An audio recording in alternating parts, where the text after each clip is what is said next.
Muy buenas tardes, damas y caballeros. Como es propio en esta bella capilla del Palacio de Minería, en esta memorable feria, oremos hermanos, porque esta presentación nuestra y de ustedes sea agradable a todos los que han sido convocados, dichosos los invitados a este rollo. Por cierto, yo esperaba que estuviera lleno de parientes tuyos, Jorge Alberto, pero creo que todos ellos no son tus parientes, ¿no? Yo veo a lectores. No que sepa, bueno, es buena respuesta. Qué bueno esta es una feria sorprendente. De hecho, yo soy editor. Permítanme que me presente primero. Mi nombre es Ramón Córdoba. Soy editor de Alfaguara, me la vivo en este medio. Voy a un montón de ferias y esta es una de las que más me gusta porque siempre es mágica. Aquí uno ve de veras lectores, gente que gusta de los libros, no en especial gente que va a la farándula, sino gente que gusta de leer. Bienvenidos de veras. Oremos todos por ese motivo. En esta presentación de Justo después del miedo, la novela más reciente de Jorge Alberto Gudiño Hernández, está para comentar la obra David Miklos, de quien están a la venta tus obras, no aquí en Tusquets. Y quiero celebrar en particular, y en textofilia, buena acotación. Y quiero celebrar en particular su novela Brahma, lo cual viene muy a tono porque yo no sé ustedes cómo anden en ese rubro, pero la primavera ya llegó, ¿que no? Y no es que se haya adelantado, yo la traigo puesta desde por ahí de octubre, pero el clima nos dice que es primavera. En cuanto al autor, como lo vamos a destazar aquí públicamente y a decir cantidad de cosas respecto a él, su obra y su vida íntima, no lo presento, simplemente es la persona que está aquí al centro, a mi izquierda. Solo les iré adelantando que él y yo somos colegas, porque la misma persona, el mismo día, con una diferencia de 1 minuto, nos dijo analfabetas, cosa que orgullosamente no somos. Pero bueno, pues comenzamos con el barbado David Miklos. Bienvenido, David. Gracias. Por favor, la palabra es tuya. Buenas tardes. Pues muchas gracias a ustedes por estar aquí, a Jorge Alberto por invitarme a presentar su libro y a Alfaguara por publicarlo y a Ramón por presentarnos también aquí. Bueno, yo voy a ser un poco digresivo, o sea, me voy a ir por las ramas. Esto que ustedes ven aquí, esto no es un reloj. Sin embargo, tiene mucho que ver con los relojes. Yo no sé si ustedes se han puesto a pensar en cuál es el reloj más preciso que exista en la Tierra. Y quizás se sorprenderían si les dijera que el reloj más preciso y a la vez más complicado es una varita. Una varita que ustedes colocan, ¿no? Clavan en la tierra y dejan, ¿no?, a 180 grados y les va a decir la hora, ¿no?, en cualquier lugar en el que estén, en el que esté el sol, ¿no?, nubes aparte. Tiene solo esa pequeña peculiaridad. Uno pensaría que un reloj de sol, ¿no?, es la cosa más sencilla y sin embargo es el artefacto más complicado porque depende de muchísimos factores, ¿no? Porque está el Sol, ¿no?, y alrededor del Sol giran los planetas, ¿no? La Tierra misma gira alrededor del Sol, la Tierra gira alrededor de sí misma, ¿no? Nuestra galaxia gira alrededor de otras galaxias, ¿no?, y el universo se mueve y se expande, ¿no? Y todo eso hace que el Sol brille y haga que esa varita proyecte una sombra, así, y nos diga exactamente, si nos ponemos en una buena posición hacia el norte, que debe estar por allá, que son las 3 de la tarde con unos minutos. Ese es el reloj más complicado que ustedes pueden conocer. Sin embargo, el hombre ha tratado de capturar eso, ¿no? Este movimiento de los astros, de las galaxias, del cosmos mismo, en un artefacto como este que tiene Jorge Alberto aquí. Yo no tengo, hace mucho que no uso uno de esos. No sé si conocen la breve historia del tiempo de Stephen Hawking, que ahorita está muy en boga, porque una película basada en su vida fue nominada para el Oscar, no ganó, ganó el actor que hace de Stephen Hawking. Y bueno, Stephen Hawking se dio a la tarea de investigar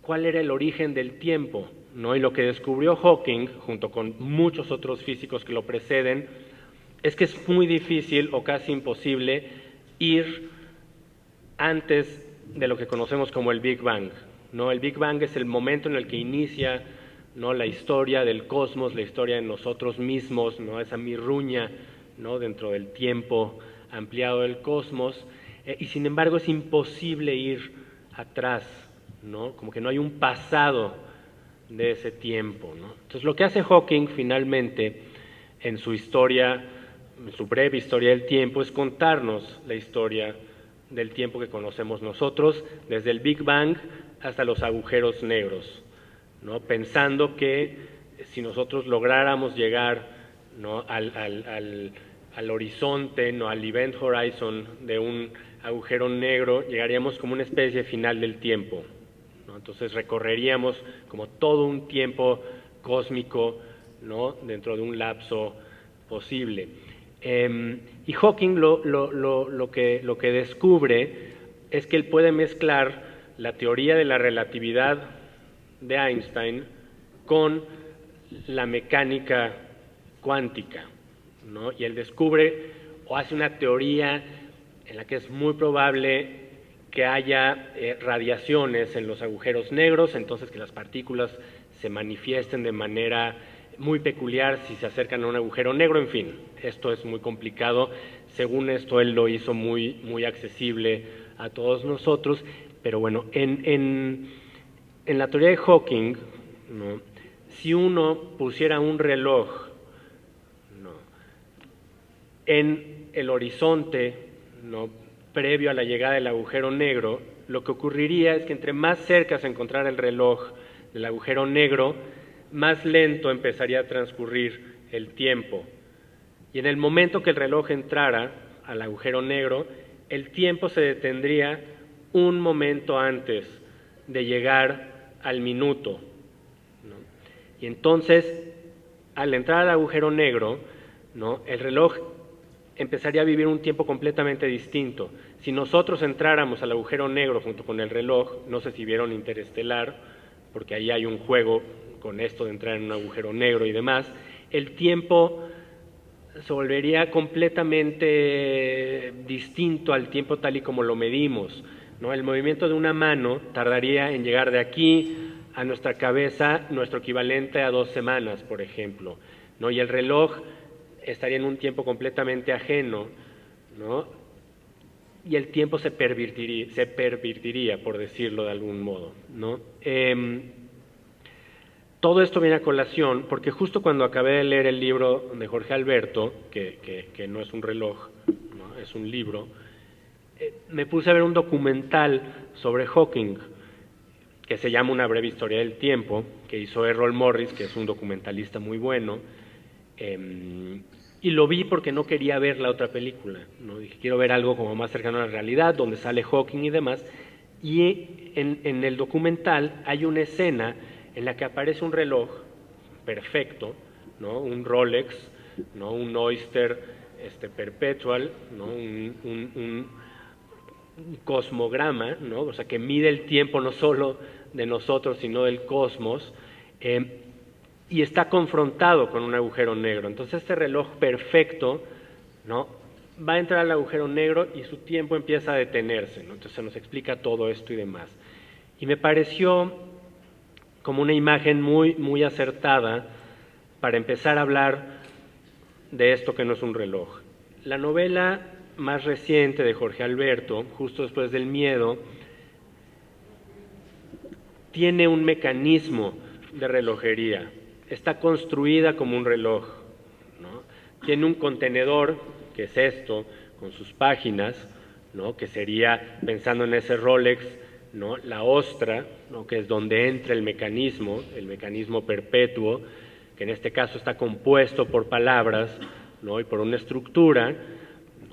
Y que fluye y sucede y ocurre gracias no a que él lo haya escrito, eso ya ocurrió, esto ya no le pertenece, sino a que nosotros lo leemos y nosotros le damos el tiempo a este libro.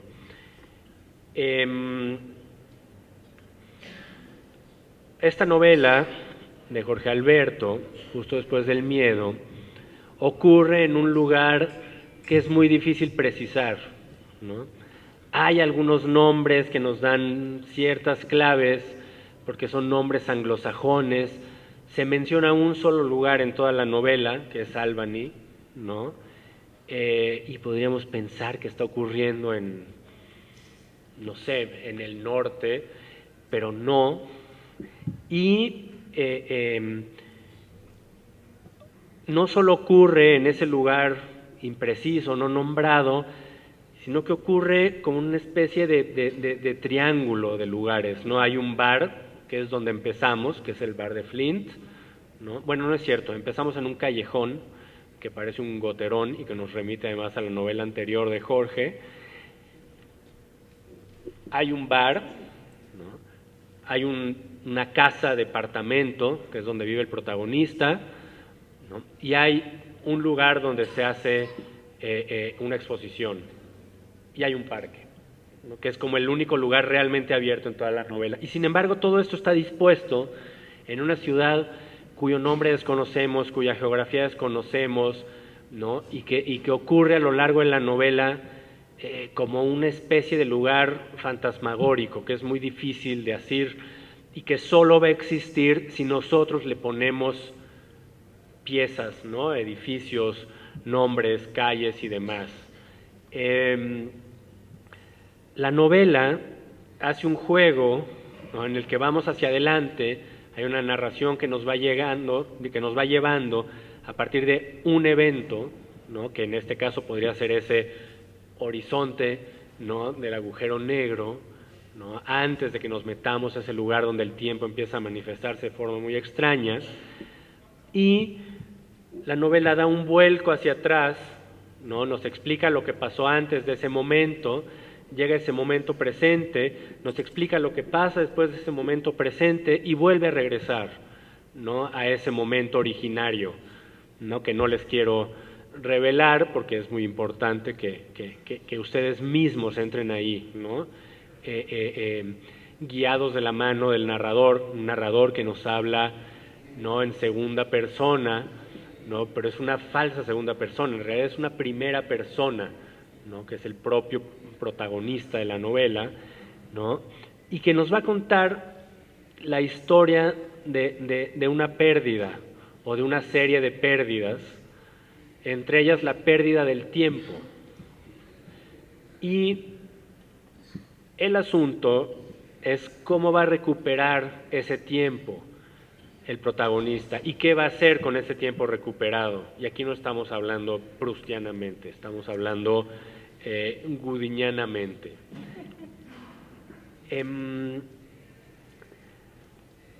Así como un reloj, no este reloj que es un reloj de sol, que es aparentemente muy sencillo y que nosotros podemos ver porque hay algo levantado, ¿no? A 180 grados del suelo, ¿no? En el que vemos la hora marcada, que ya serán como las 3:30, y no vemos su mecanismo que está afuera, que es el cosmos. En un reloj, ¿no? De pulsera, ¿no? Perpetuo, que tiene un mecanismo hecho de tal modo que si nosotros nos movemos va a seguir moviéndose y va a marcar el tiempo de manera precisa. Hay todo un misterio, cómo está construido, todas las piezas que le dan sentido, que le dan movimiento y demás, ¿no? Es muy parecido a esta novela, ¿no? Tiene esas mismas piezas, tiene esa misma estructura y solo se mueve si nosotros lo movemos, si nosotros lo leemos, si nosotros lo animamos, ¿no? Desde la primera hasta la última palabra, y solo así tiene sentido. Y hay un misterio, ¿no? Si nosotros vemos un reloj sin ver su mecanismo y vemos las manecillas moverse, no vamos a entender, ¿no? Por qué se mueve, qué es lo que se mueve. Incluso aún, salvo que seamos relojeros, si nosotros lo abrimos y vemos el mecanismo, ¿no? Tampoco vamos a entender cómo se mueve, ¿no? Es un misterio, ¿no? Y lo mismo ocurre con esta novela. Es un misterio en sí, ¿no? Y tal cual, pasando al libro en sí, es un thriller, ¿no? Es una novela negra en ese sentido, ¿no? Hay un misterio que debemos resolver, pero no es el misterio de quién cometió un crimen, aunque hay un crimen y debe resolverse, y están todas las pistas ahí, y nuestro personaje, ¿no? Que somos nosotros, porque se nos habla en segunda persona, somos los que lo vamos a resolver. Caemos en cuenta de que hay otro misterio, y el misterio es cómo se mueve el tiempo, ¿no? Y cómo podemos capturar el tiempo en este mecanismo, ¿no? Tan aparentemente compacto, ¿no? Y tan evidentemente caro, que es un reloj, ¿no? De total lujo, ¿no?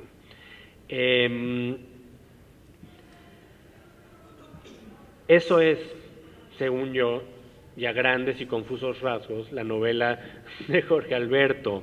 Y puedo concluir esta primera participación diciéndoles y haciendo un juego con lo que hace Jorge Alberto, que se mete en los vericuetos del arte, diciéndoles que esto no es un libro.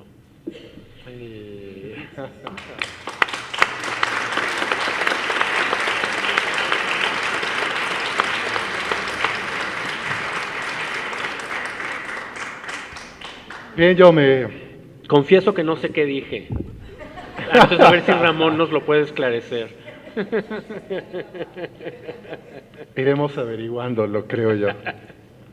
Bueno, yo también voy a ser digresivo, creo que voy a seguir tu ejemplo, David. Pero no tan digresivo. A ver, primera cuestión. El autor aquí a mi lado, Jorge Alberto Gudiño, me dijo, bueno, pues ahí nos vemos en minería, pero tú también tienes que decir algo. Entonces, bueno, aquí me tienen intentando decir algo. En primer lugar, Jorge Alberto, ya te fregaste. Si ya sabes cómo soy, ¿para qué me invitas a decir algo? Así que te aguantas. Entonces, yo he seguido la trayectoria de Jorge Alberto Gudiño en la escritura desde hace bastantes años y me declaro feliz de ello. Celebré que publicara con Ediciones B. ¿Todavía está a la venta, colega?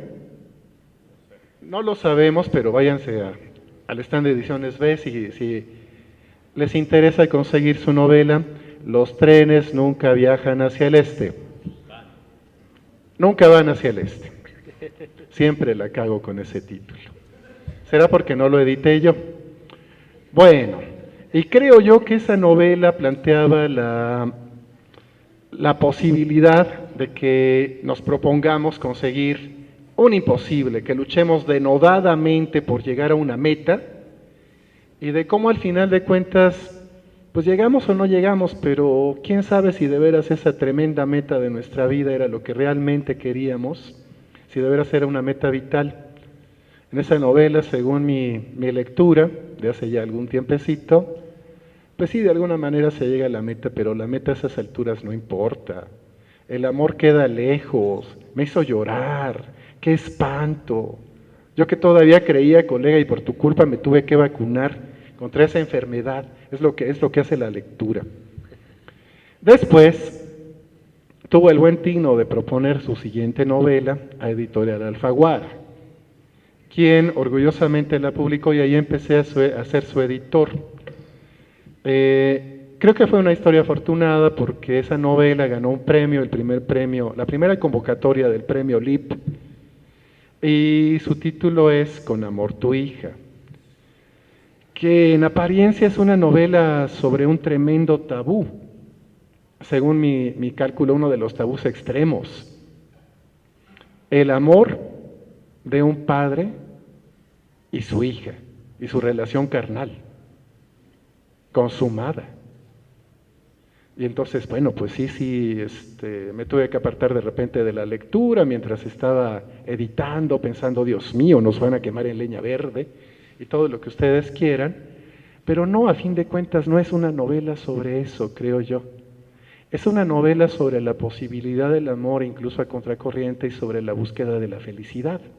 Al menos esa es mi lectura. O sea que llevamos dos que parecen una cosa, pero resultan ser otra. Después, también pasó por mi escritorio. Jorge Alberto publicó Instrucciones para mudar un pueblo, que parece postular que es una novela de venganza, una terrible venganza, y además yo simpaticé personalmente con los motivos del hombre que quiere cobrar venganza, a fuerza. Yo quería que al final eso ocurriera. ¿Cómo que no? Si no me iba a sentir frustrado. Tiene que tomar venganza terrible. Y además es un hombre que es capaz de matar a otro con sus propias manos, a puñetazos, a golpes. Bien, pero no es eso.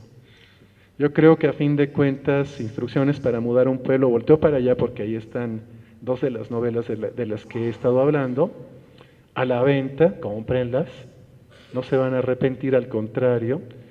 Bueno, no es al final de cuentas una novela de venganza, yo creo que es más bien una novela de expiación.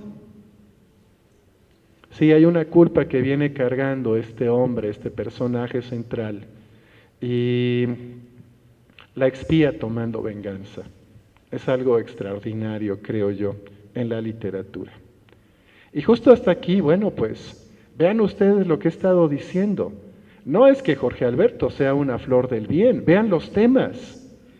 Sangre, violencia, muerte, tabú, situaciones extremas. Justo en este momento me toca decirle algo que ya le he dicho en público cantidad de veces y creo que voy a seguir diciéndole. Colega, eres un pervertido, por lo menos eres perverso. ¿Cuál es la respuesta a eso, colega? No, Ramón, yo no soy un pervertido. Tú sí. Tú. Quiero contarles justo en este momento que yo estaba hablando de esta obra que hoy presentamos y de la cual todavía no les digo nada, con mucho entusiasmo, con compañeras de la editorial. Les dije cosas que ahí ocurren y que no les voy a decir a ustedes porque les echaría a perder la lectura, eso nunca lo haré. Y también les conté de cómo ya llevamos algunas presentaciones, Jorge Alberto y yo, y llegamos al momento en que tengo que decirle lo que creo, ¿no? Pues que es un pervertido, aunque no tenga la cara. ¿Y qué crees que me dijeron, colega? Que tú eras un pervertido. Me dijeron, pues, cuídate, ¿no? Porque él tiene cara de ser un prohombre, una persona de bien, y quien tiene cara de pervertido eres tú.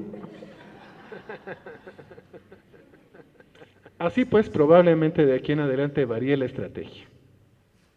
Probablemente me declare pervertido de aquí en adelante, cada que me invites a presentar una novela, espero que esto no te vacune contra eso, y voy a decir lo contrario, y aquí tienen a un prohombre, un hombre de bien, y a lo mejor así sí funciona. Podríamos instaurar el hecho de que somos colegas ya por dos razones, por analfabetas y por pervertidos.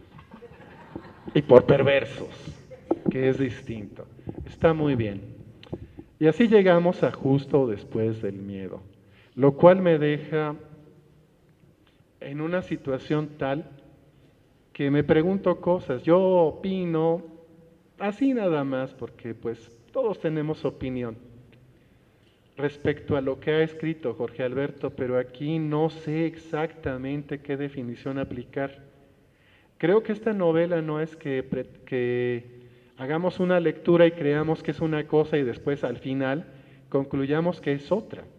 Yo creo que desde el principio es lo que es, y creo, justo aquí y ahora, quizá porque yo soy un peatón del razonamiento, requiero tiempo para que me caiga el 20, soy lento de entendederas, me tardo. Algún día tendré otra conclusión sobre esta novela, que es reciente, pero la que tengo hoy, aquí y ahora ante ustedes, es que es la crónica de un instante. El tiempo es fugaz y por fin aterrizamos en algo que tiene que ver con lo que dijo David, porque coincido desde el principio. Aquí lo que impera es el tiempo. El tiempo es fugaz.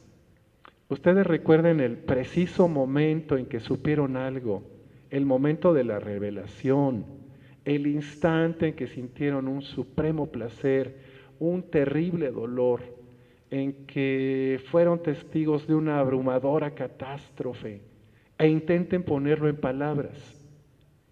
El instante fue así, ¡zoom!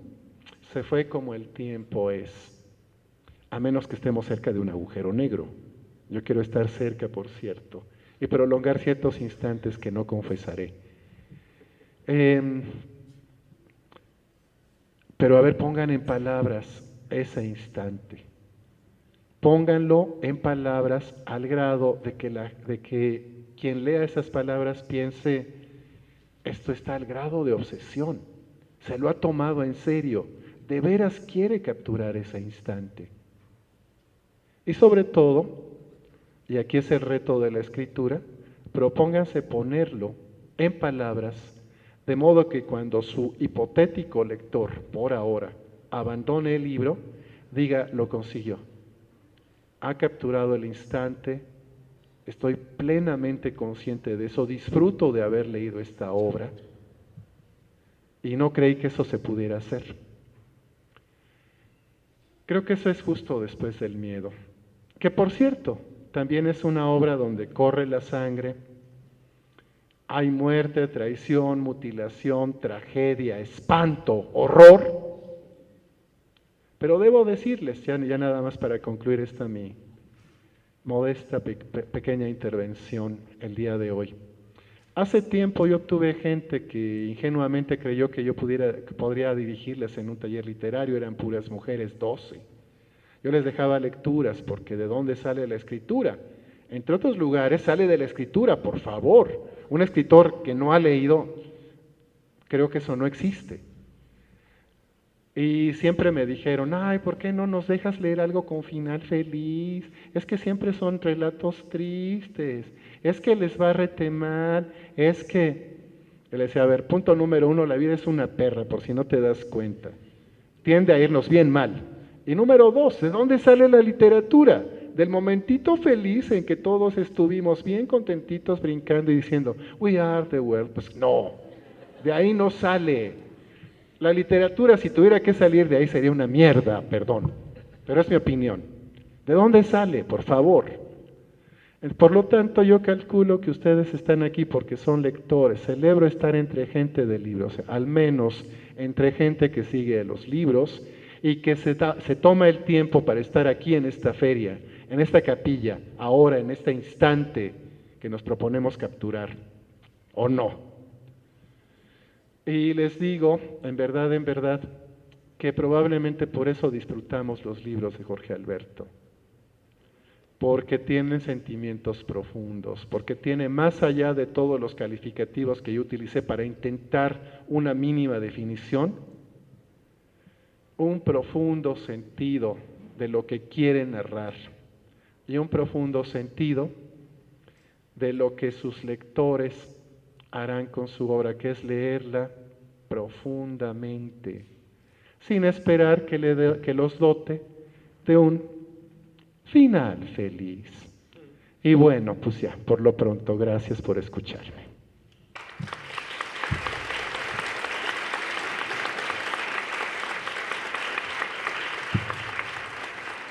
Y ahora, como les dije, aquí va a haber un destazamiento.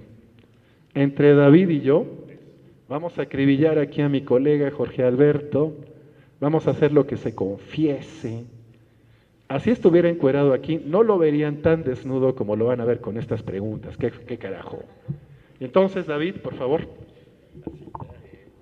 Bueno, ahora que Ramón hablaba de la crónica de un instante, yo no sé si se dio cuenta de lo que estaba haciendo, pero de alguna manera describía Farabeuf de Salvador Elizondo, que ese es el subtítulo de Farabeuf, que es la novela sobre un instante, y es una novela que vuelve a caer en el mismo instante en el que se tiran 3 monedas, ¿no?, para leerse el I Ching, ¿no? Y está el doctor Farabeuf, está su asistente, ¿no? Y sabemos que hay algo terrible detrás, y hay mutilación también. Y en el libro, uno va avanzando, de repente se nos habla de una tortura, que es una tortura en la que se va mutilando a un personaje mientras está vivo, a un chino. Y el logro de los que lo mutilan es mantenerlo vivo hasta el último momento, y le van quitando todas sus partes. Y viene una foto en la que ya está en las últimas, y el personaje mutilado tiene una sonrisa de beatitud impresionante, ¿no? Como si hubiera transgredido ese dolor, ¿no? En la novela de Jorge Alberto, justo después del miedo, no se ha transgredido ese dolor, no se ha transgredido el miedo, estamos instalados en el miedo, estamos en el instante en el que ocurre el miedo y en la posibilidad o no de que ese miedo deje de ocurrir. Es muy curioso porque yo la escena más dolorosa, físicamente dolorosa, que he leído en un libro de Jorge fue en el anterior, ¿no? Hay una escena horrible que no les voy a escribir porque la tienen que leer ustedes, ¿no? Pero es horrible y se lo dije en su momento. Aquí no llega tanto, pese que hay, ¿no?, escenas transgresoras, ¿no? En efecto hay mutilaciones, hay pérdidas, ¿no? Hay balazos, pero creo que lo que nos está tratando de comunicar Jorge Alberto con sus libros, por lo menos con los dos más recientes, ¿no?, es que estamos contenidos, ¿no?, así como está el mecanismo del reloj contenido en el reloj y demás, estamos contenidos en un momento que está movido por el miedo y por la violencia. Y allí donde todo pareciera impreciso, etéreo, fantasmagórico y demás, ¿no?, lo que realmente nos está contando Jorge Alberto es una historia del presente, ¿no?, de este presente que nos contiene y que nos confronta con toda su violencia, ¿no?, y sobre todo en México. Y quizás por ahí comenzaríamos a acribillarte, ¿no? ¿Qué tanto te afecta este momento actual, ¿no?, de violencia? Si ustedes leen la novela anterior, es una novela movida por la violencia, ¿no? Hay un desplazamiento de un pueblo que tiene que irse de un lugar a otro, ¿no?, por la ambición, por una ambición movida por la violencia y demás. ¿Qué tanto te mueve ese momento presente para escribir, ¿no?, y para hacer esto que es aparentemente desligado del presente? Sí, hacen preguntas difíciles. Iba a una. Puedo agradecer y esas cosas. Claro. Eso. Entonces, antes de contestar esa pregunta, o en lugar de contestar esa pregunta, debo agradecerles a todos ustedes, más que a nadie, a todos ustedes que están aquí. La capilla, justo cuando uno entra, sí, la capilla intimida mucho. De los salones aquí de la Feria de Minería es uno de los más intimidantes, porque además es muy alto y entonces uno se angustia, y yo me angustio siempre. Aquí, todos los que están aquí adelante saben que yo me angustio siempre, entonces que ahorita esté así la capilla, nada más, solo puedo responder con toda mi gratitud. Gracias por estar aquí.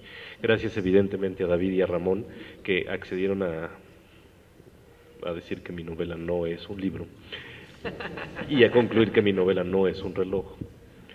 Lo más extraño es que creo que estoy de acuerdo con ellos, con que no es un libro y no es un reloj. Lo del libro evidentemente tiene que ver con Duchamp y con la lectura de David, que David sabe un montón de cosas de las que yo no sé y que están en ese libro, entonces que lo haya mencionado David me deja un poco tranquilo, porque su mujer es doctora en Historia del Arte y se la pasa paseándolo por museos. Y Ramón, si me deja de decir pervertido o perverso en las siguientes presentaciones, me voy a sentir muy ofendido. Porque es como bajar de nivel. Sí, ¿no? Sí. Y entonces lo único que podría yo hacer en consecuencia es escribir una novela cursi,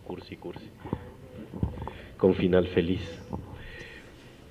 Bueno, ya dicho lo anterior, debo contestar algo que es muy complicado de contestar, David, y supongo que además tú sabes de esas cosas, y sabes de esas cosas porque escribes novelas y porque también escribes novelas, sobre todo algunas de ellas, con mucha violencia.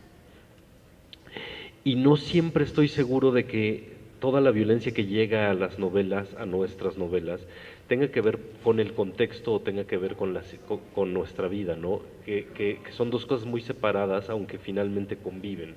Es decir, cuando yo escribí Justo después del miedo y cuando yo escribí Instrucciones para mudar un pueblo, estaba yo tremendamente contento por cómo Justo después del miedo la acabé de escribir cuando acababa de nacer mi segundo hijo. Estaba muy cansado, pero muy contento. Pero eso no quiere decir que el contexto no me hubiera afectado, ¿no? Y que además uno se hace ese tipo de preguntas. Son preguntas inevitables, aunque luego hay respuestas ontológicas con las que uno se mete en problemas, ¿no? Porque justo cuando Mayra estaba embarazada, primero de Bastian y luego de Luca, llegaba alguien, siempre llega alguien a decir, pero qué valientes por traer hijos a este mundo y cosas por el estilo, ¿no? La respuesta ontológica es, claro, de lo contrario no existirían, entonces no hay forma de comparar y luego ya no me hablan. Ese es otro asunto, pero uno no puede evitar pensar en esas cosas, ¿no? Uno cuando tiene ya a los dos pequeños se angustia más que de costumbre y va pensando y va leyendo las noticias y va viendo los periódicos y van llegando todas estas escenas de violencia que antes eran las escenas de violencia extrema de Farabeuf. Sí, ya Farabeuf lo leímos 20 años antes de tener hijos y dijimos qué cosa tan tremenda, ¿no? Y de hecho hasta uno se puede poner luego a hacer relaciones entre Farabeuf y Rayuela, que hay unos capítulos que están claramente desprendidos de Farabeuf, y uno dice que violencia más tremenda, pero es una violencia que no me toca, es una violencia que no es cercana a mí, y la otra, la que tú dices, la de nuestro entorno, sí es una violencia cercana a mí, y que sin duda debe afectar eso, ¿no? Porque además tiene que ver con la posibilidad de responder o de intentar responder qué es lo que a esas personas, qué es lo que a esa persona o a esas, no sé, además cuántas habrán sido, que dejaron a un joven desollado, etcétera, etcétera, qué es lo que les pasó por la mente justo en ese momento. Y uno no lo puede responder, probablemente ni siquiera lo puede responder quien lo hizo. La única manera de que uno se pueda acercar a esas posibilidades es intentando escribir cosas por el estilo. Eso no quiere decir que no haya estado yo muy contento, de nuevo. David también es un pervertido. Eso nos queda claro. Está bueno eso de la perversión el día de hoy. Bueno, a ver, yo voy a hacer una pregunta que es bastante clásica, colega. Es hasta fácil. Sí. Sí, a ver. Está bien claro que te gusta cierta clase de temas, o al menos son los que has escrito ahora. Los extremos, así como si fuera posible meter a todo mundo en casilleros, y existen las flores del bien y las flores del mal, y tú vendrías siendo una flor del mal, porque te ocupas de esa clase de temas. Pero en particular esta última, justo después del miedo, con su obsesión por el tiempo y con la muerte y mutilación que ocurren ahí, yo no creo que ocurra que te estés pegando un regaderazo y se te ocurra, ah, mira, ya llegó la musa, ya llegó el momento de la iluminación. Y entonces sales todo enjabonado y anotas la idea para que no se te olvide. Y chorreas y Mayra te regaña y en fin, aunque seas un pervertido. ¿De dónde sale la inspiración en particular para justo después del miedo? ¿Cómo es que llegas a saber que esa es la historia que quieres contar? Antes de responder voy a decir dos cosas completamente inútiles. La primera es que hay plumones para pintar en los azulejos. La segunda es que no lo hago, pues. Digo, por si te interesa. Oye, pero esos suelen ser indelebles, ¿que no? Va a quedar ahí grafiteado. No, pero son para niños. Bueno, ya. Un buen dato, Voy a buscarlos para rayar y no los uso. Pues. En mi baño. Mi respuesta más sincera ante la pregunta de dónde surgió la idea es verdaderamente un no sé. Esa siempre suele ser mi respuesta más sincera, porque contestar con mucha claridad a ello implicaría que yo tengo algo así como una ligera sospecha del lugar donde surgen las ideas.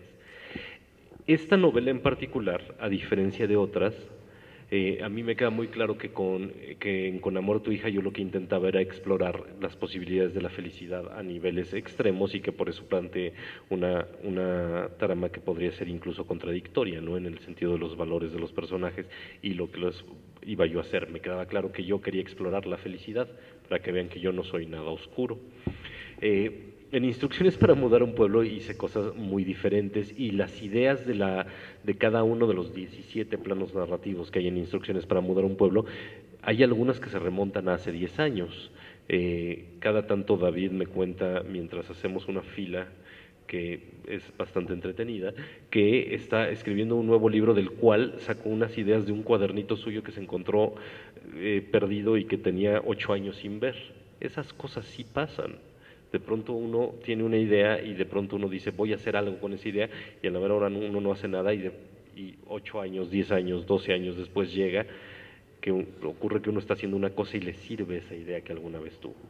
Con Justo después del miedo fue es mucho más complicado definir el origen, porque en realidad yo estaba pensando en escribir otra novela, una novela que tenía que ver con la amistad.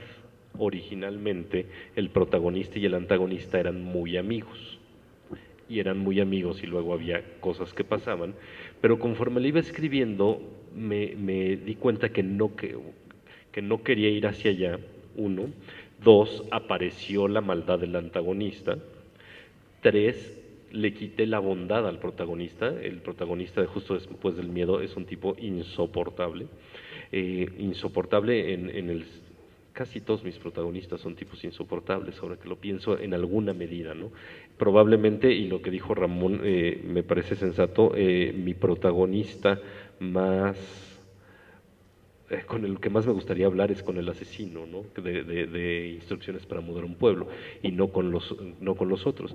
Y entonces es probablemente Justo después del miedo mi novela que más haya mutado de la intención original.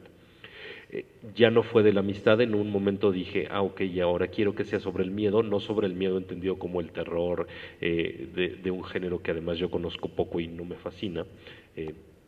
Sé que a David le fascina, entonces seguro me hace una pregunta más difícil ahora, en venganza por mis gustos, y así la fui encaminando.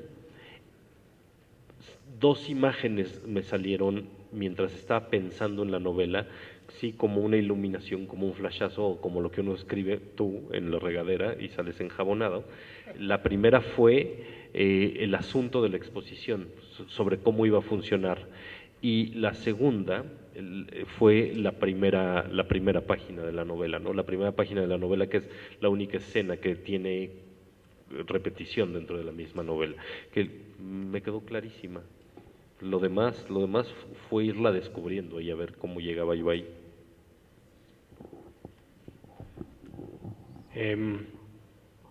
Es curioso la coincidencia, porque mi libro más pervertido, mi libro, no yo no soy pervertido, no.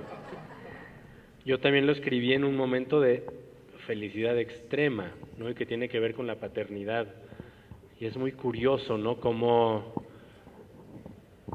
quizás cuando uno se vuelve padre, que es muy distinto a ser madre, eso es una anotación que debe hacerse, como que se invierten todas las prioridades que uno tiene en la vida, y quizás por eso es muy fácil escribir cosas terribles en un estado de completa gracia, ¿no? Así después de cambiar un pañal, ¿no? Y cuando el bebé finalmente se durmió la siesta, que es cuando uno puede escribir, porque si no, no puede escribir nunca. No sé qué tanto, o sea, sí sé que influyen todas las lecturas que has hecho en lo que escribes, pero yo con este libro en particular me di cuenta de lo mucho que influían en mí como lector las lecturas que yo había hecho, ¿no? Y ese es un momento alquímico genial, ¿no? De la lectura, ya no de la escritura es otra cosa.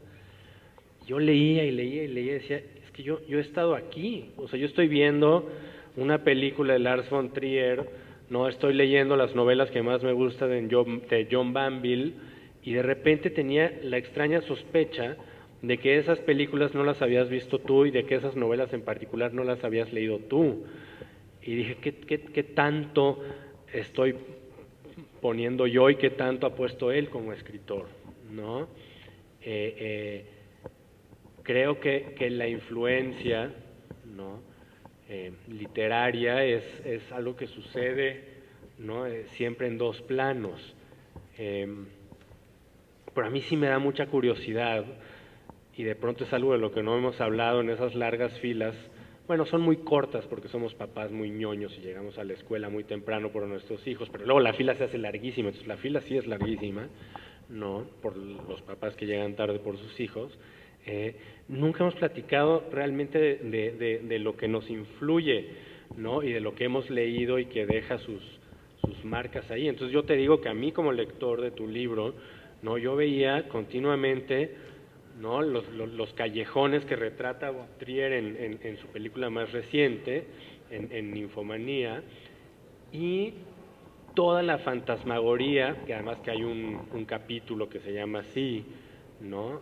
en la novela de Jorge, de John Banville, ¿no? Que justamente John Banville lo que hace es suspender el tiempo, ¿no? Y sus novelas ocurren en un tiempo que ya no es, que es una mezcla muy rara, que es lo más difícil de hacer, y él lo hace muy bien, y quizás por eso sea el mejor narrador de lengua inglesa actual, que es la mezcla entre el pasado y el futuro, ¿no? Que es una cosa rarísima, ¿no? Entonces, nada más eso. Bueno, la película en efecto no la he visto. Lo único que he visto de él fue hace 15 años. Sí, pero no he visto esas películas. Sí he leído a Banville. Sí he leído a Banville y sobre Banville tengo que hacer una confesión. La primera vez que leí a Banville me dieron el ejemplar en inglés y lo empecé a leer y dije, qué barbaridad, no entiendo nada. Luego lo conseguí en español y lo empecé a leer y dije, qué barbaridad, sigo sin entender nada. Ya después empecé a entender las cosas. Me podría poner a discutir contigo, no es el foro si Banville o Coetzee, porque dijiste que el mejor en lengua inglesa y ahorita. Y además te encantan los dos, entonces sería complicado. No sé mucho qué responder respecto a tu pregunta, en realidad es más como una cuestión mía de volver a estar agradecido por mencionar a esos dos fulanos, a esos dos monstruos y relacionarlos de alguna manera con mi libro, porque en verdad uno lee a Banville y sí se va como que a otro lugar, ¿no? Supongo que si uno ve las películas de Thiers, también pasa, no me ha pasado. A mí la paternidad me afectó sobre todo en eso, yo ya no veo películas casi nunca, era una cosa o la otra pues, y la única aclaración que tengo es que yo nunca me sentí en un estado de gloria después de cambiar un pañal, en otros casos sí, pero justo ahí no, y nada más para darle la palabra a Ramón, y perdón por no contestar con claridad la pregunta. De los aquí presentes, porque Ramón tiene también libros publicados, novelas publicadas, las únicas dos portadas pornográficas son de David. Sí es un pervertido. Es muy bueno llegar a ese dictamen, ¿no? Ya nos queda claro, podemos hacerle hasta bullying y divertirnos muchísimo. Cosa que creo que hemos estado haciendo aquí. Me toca en parte, ¿saben qué? ¿Cómo me siento? Me siento más o menos ahorita como una especie de villano, porque la verdad el tiempo se me ha ido muy rápido, me ha resultado muy grato estar aquí escuchándolos y creo que el público también se le ha pasado muy bien, pero el sol nos dice que llegó el final porque todavía queremos utilizar esta sala para que ustedes se acerquen y recaben una firma de nuestro autor. Tenemos libros a la venta, yo sé que hay aquí gente que vino por esa firma también, además de estar en la presentación, así es que pues ni hablar, a menos que ustedes quieran alguna otra clase de despedida, yo me despido por todos, por favor acérquense acá y bueno, pues pueden ir en paz, la presentación ha terminado. Gracias.